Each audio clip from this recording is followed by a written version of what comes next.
క్రీస్తు స్వార్థ నిమిత్తము ప్రభువు అయినటువంటి యేసుక్రీస్తు వారి యొక్క స్వార్థను ప్రకటించుట నిమిత్తము నా ప్రాణము నాకు ఎంత మాత్రము ప్రియమైనదిగా నేను ఎంచుకోలేదు.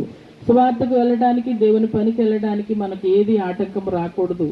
ఎంత ఇబ్బంది అయినా కూడా దేవుని పరిచర్య చేయడానికి ముందుకు వెళ్ళిపోవాలి. అయితే కిందకు చదువుతా అంటాడు, ఇదిగో దేవుని రాజ్యము గూర్చి ప్రకటించుచు నేను మీ మధ్యను సంచరించుచుంటిని, మీలో ఎవరును ఇక మీదట చూడండి, దేవుని సువార్తను ప్రకటిస్తే చాలా మంది పిచ్చిదంటారు. ఎవరు నా ముఖం చూడరు, దేవునికి సమర్పించుకుని దేవుని సువార్తను చేస్తే. చూడండి, ఇప్పుడు అయ్యగారు దేవుని సన్నిధిలోకి వచ్చారు, ఆయన సేవ చేస్తున్నారు, వారి కుటుంబీకులందరూ వారిని ఎక్కడికి పిలవరు.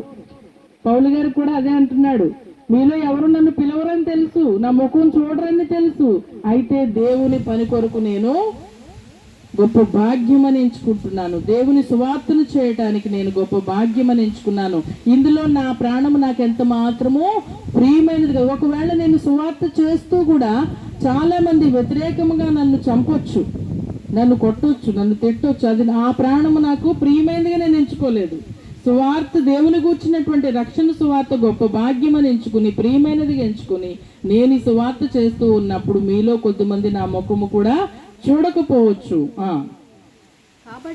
కాబట్టి మీలో ఎవరి నాశనము విషయమైనను నేను దోషిని కానిని నేడు మిమ్మును సాక్ష్యం పెట్టుకొంచున్నాను.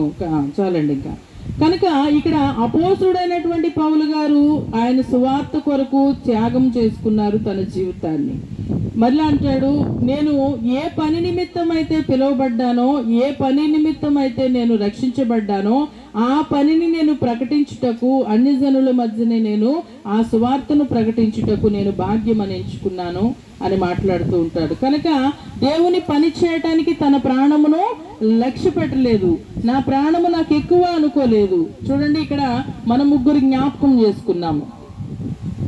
ఎవరిని జ్ఞాపకం